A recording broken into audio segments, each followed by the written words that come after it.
Welcome to Strength for Today's Pastor, conversations with current senior pastors and leaders which will strengthen and help you in your pastoral ministry. And now, here's your host, Bill Holdridge of Poimen Ministries.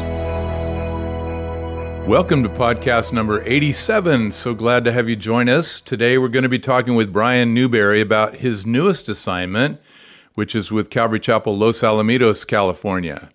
Pastor Bryan, for those of you who may not know Bryan, was the founding pastor of Calvary Chapel, San Diego, where he served for 33 years with his wife, Cheryl, and after then passing the church on to Phil Metzger, Bryan joined the team of Poimen Ministries. He transitioned the church in Red Bluff, California for them for 9 months and then assisted in the transition of Calvary Chapel, Truckee, California. He's been involved with a lot of coaching and mentoring of younger pastors and sermon prep and delivery, leadership skills and pastoral ministry, those kinds of things. And currently, as we said, he's serving as the new senior pastor of Calvary Chapel in Los Alamitos. So, Bryan, it's really good to have you. Welcome back to the program. Well, thank you, Bill. Glad to be here today. Yeah, I'm glad to have you. So, Bryan, you've remained busy and focused during this COVID-19 pandemic. What's been going on? What have you been doing? Well, I've been spending many hours a week coaching a number of senior pastors around the nation. And it's been a really great time for them and their growth. And it's been a lot of work. And now taking over as senior pastor of Calvary Chapel, Los Alamitos, I'm triply busy now, but busy, hard at work, but loving it. Well, you reached out to me a while back, and you just mentioned that you and Cheryl were praying about maybe taking another church and pastoring another church in addition to what you do with Poimen. So what motivated you to want to do that and pastor another church? What got into your heart there? Yeah, I was 2 years with Poimen, working and busy, very busy the whole time. A matter of fact, over a year of the 2 years, I was pastoring other churches, 9 months in Red Bluff and 3 months in Bishop, and then helping out other churches on top of that. And so I really didn't have a lot of time down as not being a senior pastor, but probably about 15 months into it, the Lord just gently spoke and said, I have another season for you to be a senior pastor. And I was a little surprised, but joyfully so, just saying, okay, Lord, I'm here. Well, I'm glad you're doing it. It's going to be a blessing to Orange County. So you've been involved in transitional pastoral ministry for a while. I mean, in a sense, you were involved very much with the transition of your own church in San Diego, and then with Red Bluff, and then you helped with what was going on in Truckee and pastored the church in Bishop. So how have you been able to draw on your transitional pastoral experience in your current role so far in Los Alamitos? Oh, well, specifically on the transition, it was very helpful that I went through a transition on the one side of the coin, handing it over to Phil. And, we try to help senior pastors understand they're going to go through certain fillings, even if it's not true, maybe a little true in some cases. In my case, there was no truth, but yet I felt disrespected. I wasn't being. Phil totally respects me, but I still felt it. I felt rejected a little bit. I felt like, I wasn't being valued as still a member of Calvary Chapel, San Diego, and going there. And it was weird. It was just like the stages of grief. Bill, I lost my son at 21 6 years ago, and you just think as a Christian, there's certain feelings and stuff you won't go through. And one of those is anger, and anger towards my wife and her anger towards me with no reason to be. But yet we went through a horrible several months of that. And surprisingly so. And you realize why so many people divorce after the death of a child.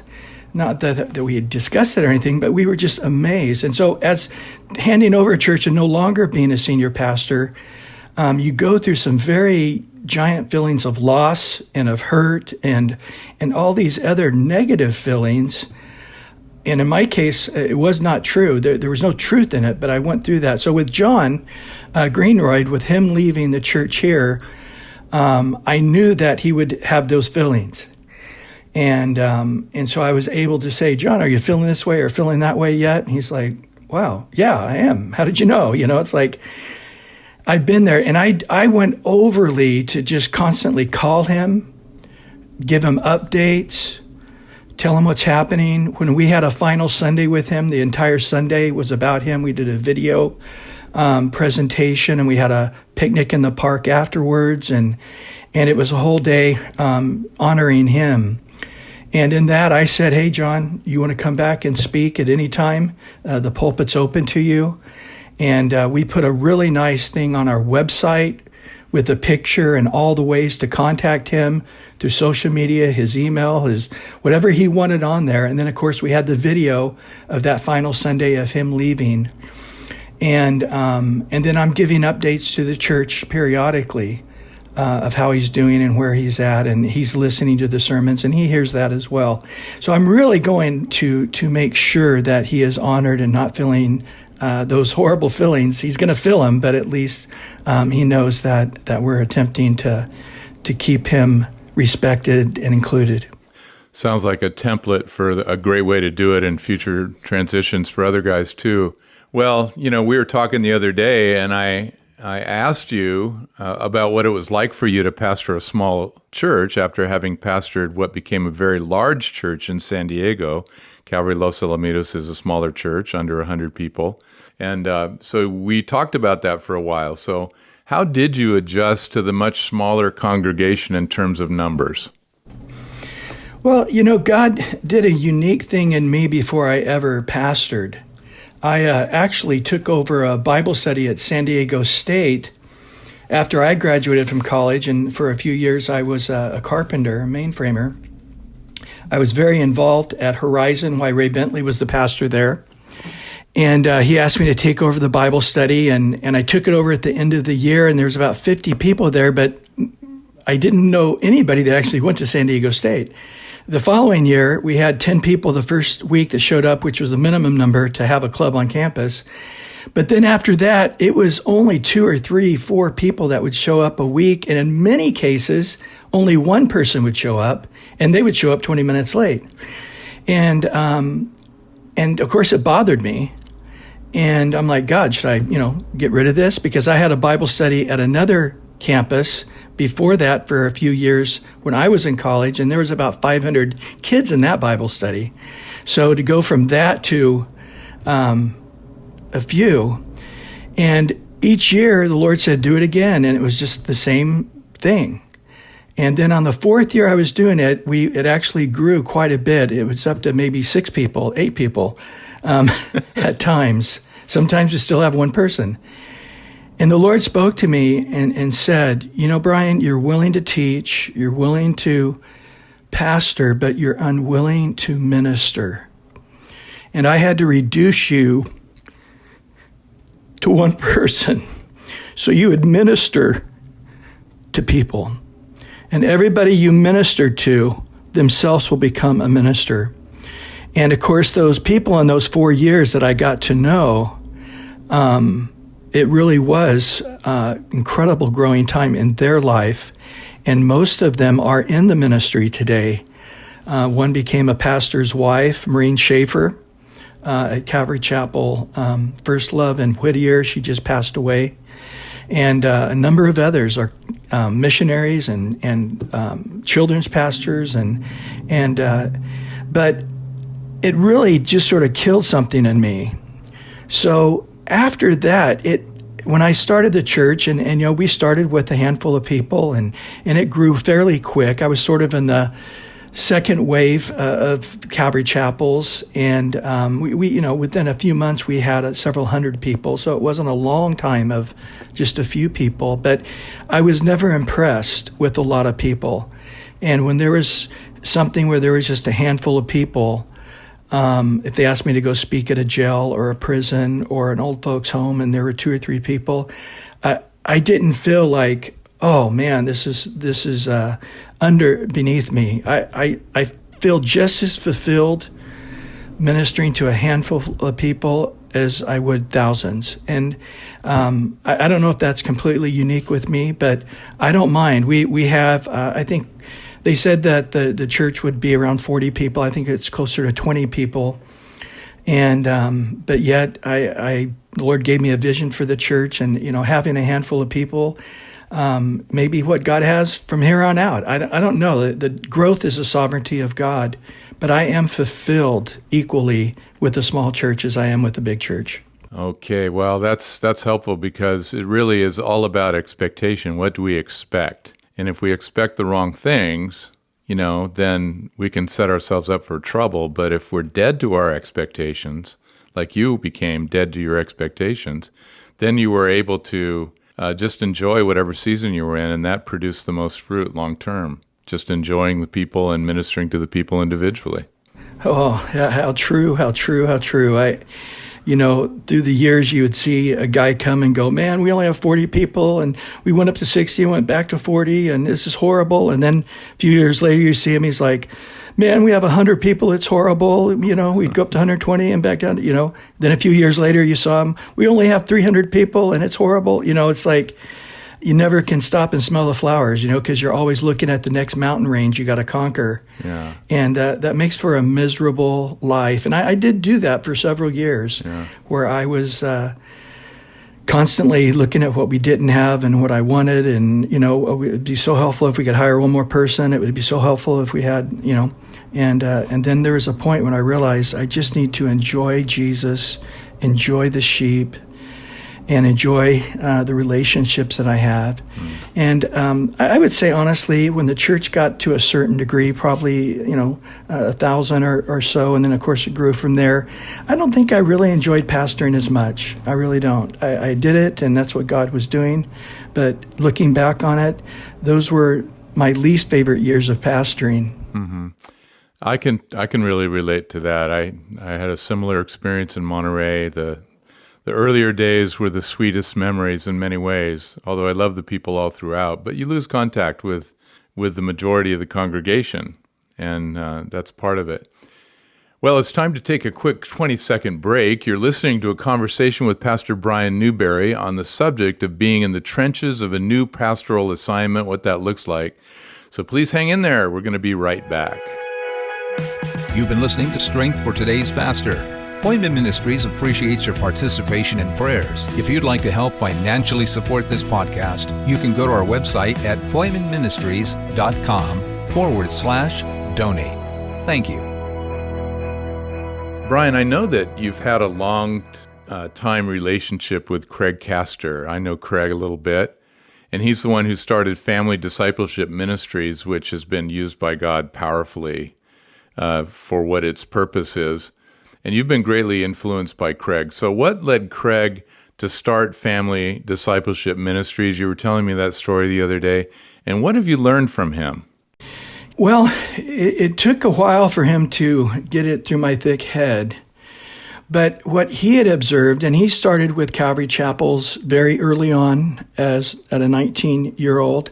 He was into construction, and he never did become a pastor himself, although he was offered many times in many ways. But he was a very, very successful man in construction, and I'll leave it at that. But he realized early on, as he looked at his own church and other Calvary chapels, that the pastor's marriage was not biblical nor healthy, and the relationship with the pastors and their kids were horrible and a bad example. And then that caused him to look at his own marriage and and he realized, I do not know what I'm doing. I am not honoring God. And even though he was very active in ministry with youth ministries and college ministries and all kinds of other things, him and his wife, he was constantly grieved that he was not loving his wife as Christ loved the church. He was not washing his wife in the water of the word. It didn't fulfill him. It wasn't something he enjoyed. And also to really be the pastor of his own home, he didn't have a vision for that. He didn't enjoy it. And he realized I'm messed up. There's something wrong here. I jumped over the fact that you need to be a good pastor of your own home and went right to pastoring in the church. And now it's hard to back up.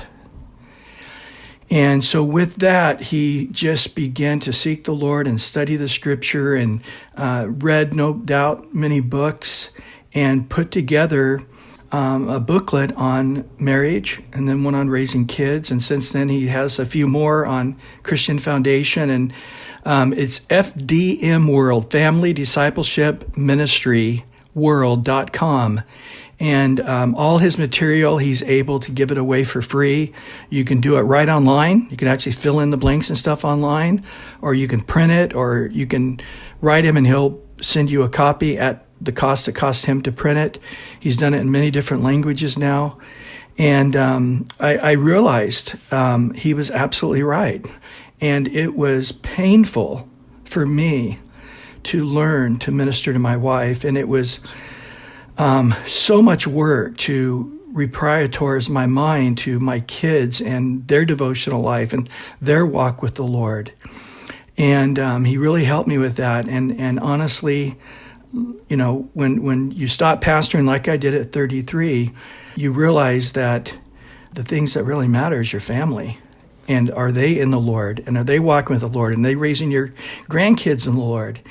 And if that's not happened, it doesn't matter that 2,000 people came to Christ, which you pastored, and, you know, blah, blah, blah, blah, all these missionaries, and all of it. It comes down to when I stand before God, I think one of the top things he's going to judge me on, and reward or lack of reward, is how was I as a Christian and a pastor in my own home. That's the way it was when we were coming up in ministry, and that's the way it had been for years, decades, that, you know, you take care of the ministry, God will take care of your family, was the attitude, and it was backwards, like you said. You know, one day I was contemplating Ephesians 5 in relationship to my own family, my own marriage, and it dawned on me that the command, husband, love your wives as Christ loved the church, husband, love your wife as you love yourself, love your wife as you love your own body, that for the pastor, and this is the way I was internalizing it, for the pastor, those are indeed commands, but for us, it's more like permission in some ways. You know, it's okay to set this aside, meaning, you know, the demands of the ministry, in order to focus primarily and, you know, more focused way to our wives. He's giving us permission to do that. In other words, we're not exempt from Ephesians 5 because we're pastors, but we have permission and liberty to do it. And if people in the fellowship are trained to see the priority structure of a pastor who's doing that, then it'll help them follow that example. Well, and it's right on. And it's even more than that, because the church does follow our example, even when it's a bad one. And in 1 Timothy 4, I'm teaching that tonight, a matter of fact, where, you know, be an example to the believers. And he gives a list of 6 things. And of course, in chapter 3, he had just talked about, again, one of the roles, or one of the qualifications of a leader is that he is a guy who practiced on his own family and is still pastoring his own family before he widens his scope and begins to pastor outside the home. So when I talk to pastors, they're just like, well, what would that look like? And, you know, to me, it was just creating a moment in the day. And it was just wrestling through just a system. And of course, it constantly changed as the kids got older. And I had 4 kids. And so sometimes the oldest kid versus the youngest kid were quite different. So it had to look different along the way. But it was basically just saying a set time every evening. We would read books when they were smaller, read the Storybook Bible and other books, missionary books and stuff. And of course, they will do it for hours when they're younger. And it was in my heart that before my kids were 12 years old, they would have known every story in the Bible. They may not know the genealogies of Genesis 5, or they may not know Leviticus, but they would know every story of the Bible backwards and forwards and upside down, and kept repeating that to them, you know, up to 12, they would have that. And then as they got older, it was just, the time we would meet kept getting later. And finally, when they're teenage years, I just said, look, 5 minutes. And we would sit down, and I would go through a book of the Bible, the Proverbs or Ephesians. I would read ahead and have them read the verses and give a little thought, ask their thoughts. And then it was in my wife's heart that we would get on our knees and everybody would pray. And so they would come in and do it right away because they knew they could get back to their homework or whatever they were doing. And but probably once a week, once a month, more often than not, one of the kids would say, well, let me ask you a question. And we would have this hour discussion where everybody was into it. Or sometimes the one kid had a question, and others like, hey, I got a homework, and it would be that one-on-one. But as they're older now, they're all in their 30s, every one of them have thanked me for those times. And they remember every one of those extended conversations through their teen years. And they also remember the wonderful time with Dad and Mom and reading the stories of the Bible and missionary stories, and that they had such a well-versed knowledge of the world and of Christian history. And at dinner times, I would just say, hey, everybody, when you're done eating, because I had boys, they would eat in 2 seconds, and I had girls that would take a while. I'd say, everybody stays, and I'm going to read a little bit. And I would read fun books. Like I read a lot of Mark Twain stuff and Tom Sawyer, and we would talk about it and laugh about it. But at each dinner table, I would try to give a vision. As the Newberry family, what is it that makes us unique? And usually in the course of the week, something would come up, several things, why can't I watch this movie? Or, it's like, hey, as Christians, this is why we don't watch R-rated movies. And I understand other Christians in our church do, but as for me and my house, this is my conviction. This is why. This is why I treat Mom the way I do. This is why we look at this or that. And it was just setting the vision and redefining the vision and speaking the vision and telling the values we had as believers and why we had them. So they weren't just a law that they're going to break as soon as they're out of the house. It was a rule that we set, a conviction that we kept, but there was reason for it. And they, of course, would debate that, and it was a really good time. So it only take a few minutes. Again, it wasn't half an hour or something. It was just 5-10 minutes. But those little 5-10 minutes is every day, 5 days a week typically. And then, of course, you get sort of blown out on holiday times. You get out of your routine or sickness or holidays, but you just get back on the Bronco and get back into that routine as much as you can. Mm-hmm. Well, I know that Craig's influence contributed to that development of the habits and to the focus that you had, and you did it out of love for them. And now you're pastoring a new church for you in Los Alamitos. It's a smaller group of believers. And I know that Craig's influence has helped you be a discipler wherever you go. So I know when you were in Red Bluff, you just took the bull by the horns and you started discipleship classes, and that was sort of new for them. And you're doing it now, right? So that's the way to do it with a small church. You make disciples. You don't wait for the quintessential model, this guy's going to be the future next Paul the Apostle guy, and disciple him. You disciple the people that you got. Is that what you're doing? Yes. I think that, for most of the Calvary Chapel history, we have sort of just waited for people to hear that we exist, and or maybe a Baptist or a Methodist to get a hold of a Chuck tape and go, wow, is there something like that near me? And then they show up and start going into Calvary Chapel. And so we're sort of waiting on those people to discover who we are and what we're doing and show up. And of course, we get on the radio. I'm going to go to that pastor church I hear on the radio. And so you're just getting a lot of movement from one Christian church, a Christian from one church to the next. And in this particular church in Los Alamitos, where we meet is like into a housing tracts, like three housing tracts deep. There is no visibility. And there's several Calvaries in the area that are large. Talking 15 minutes away, there's 5 big Calvaries. And then hundreds on top of that. And everything we do is discipleship. I explain that. Sunday mornings is discipleship. That's why we teach verse by verse. The women's study is discipleship. And so the whole point of discipleship is not just learn it, but then to share it.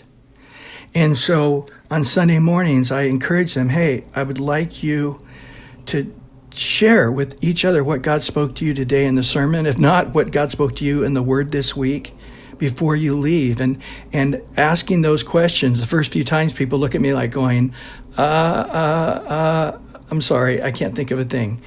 And then, of course, the next week, they're like, ask me again. Okay, now they were, so their mind's gearing. And then after talking to them, would you now go share this with your family? And would you share this with somebody at work?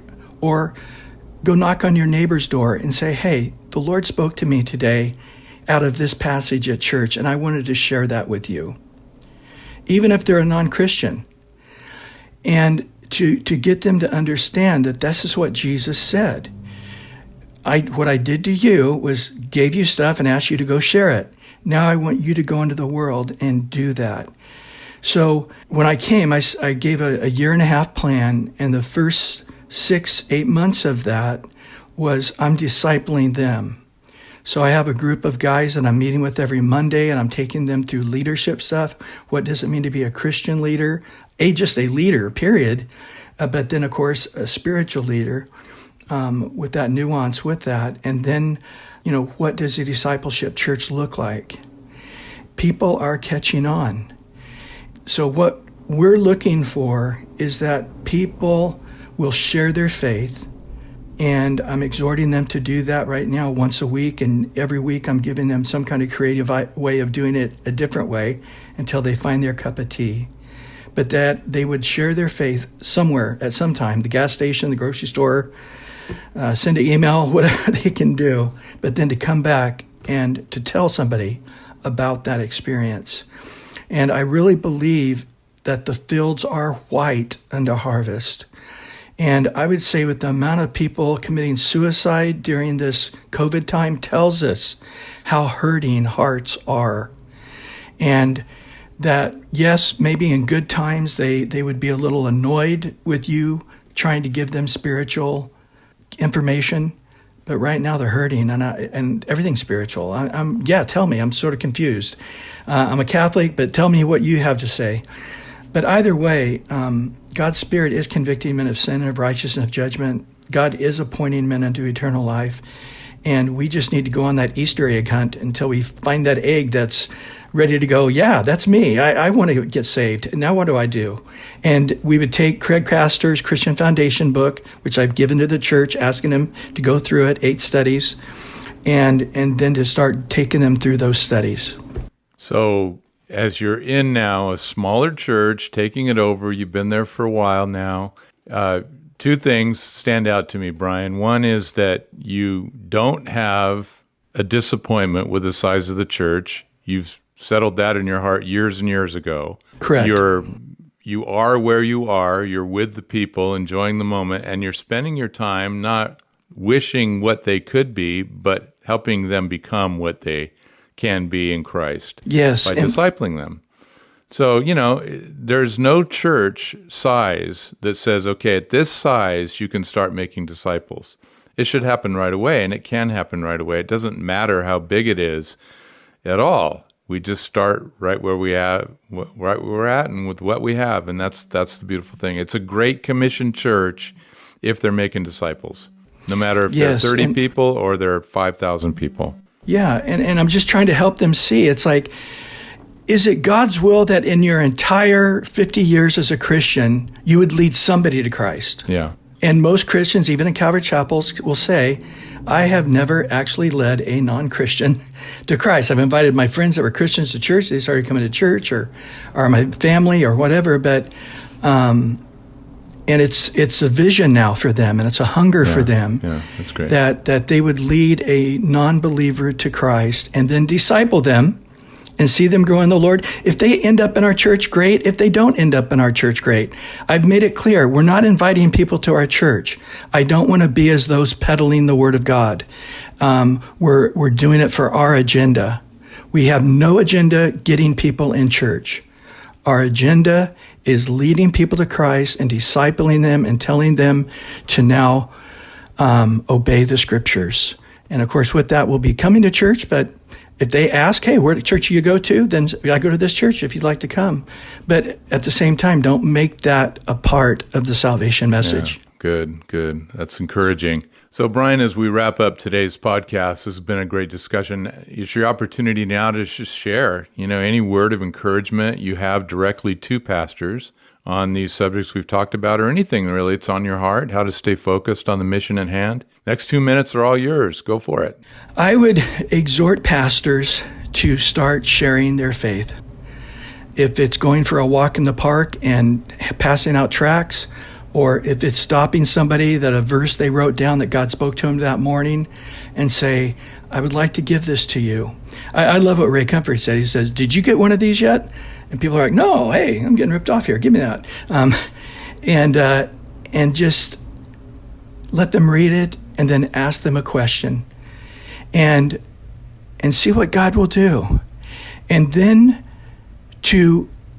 after you have done that, 100, 1,000 times, whatever it takes for somebody to come to Christ, I would encourage you to find a Christian Foundation materials. I love Craig Castor's with Family Support Foundation, but whatever you want to come up with, and take that person through how to read the Bible, how to pray, what do you do in temptations, what do you do in trials, and to take them through a Christian Foundation class, and then after that, do the Gospel of John, and just have them read it and ask them questions and answer questions they have, and see what God does in your life as a pastor, what God does in your walk as a Christian.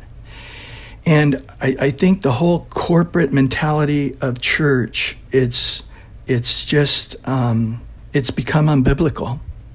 Even Calvary chapels, I think that our concept that everything, 99% of the most important stuff that happens in our Christianity happens at church or happens on Sunday morning. That's just a lie. What's happening in Christianity that's the most important is what happens to you every single day as a Christian. That puts the pastor right back into the trenches and helps him be a better example. That's wonderful. It is. Well, Pastor Bryan's teachings are available at BryanNewberry.org. That's Bryan with an Y, Bryan, Newberry, Berry.org.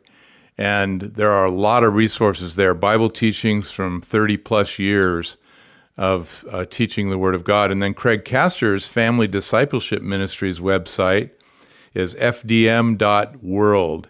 You're going to find all you need to get started discipling men, families, and those in your churches. So thanks, Bryan, for joining us. It's been great. Really enjoyed this time, and looking forward to doing this again sometime. Thank you, Bill. God bless you. You're welcome. So before we go, we always enjoy your feedback regarding this episode, and also we listen carefully for suggestions that you might present for future podcast topics that can be of help to senior pastors and church leaders. So just email us at strongerpastors@gmail.com.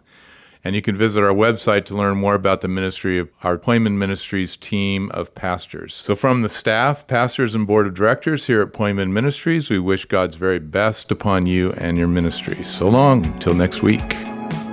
Strength for Today's Pastor is sponsored by Poimen Ministries.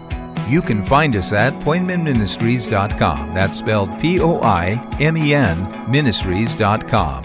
If something in today's program prompts a question or comment, or if you have a topic idea for a future episode, just shoot us an email at strongerpastors@gmail.com. That's strongerpastors@gmail.com. May the Lord bless you as you serve Him, His pastors, and His church.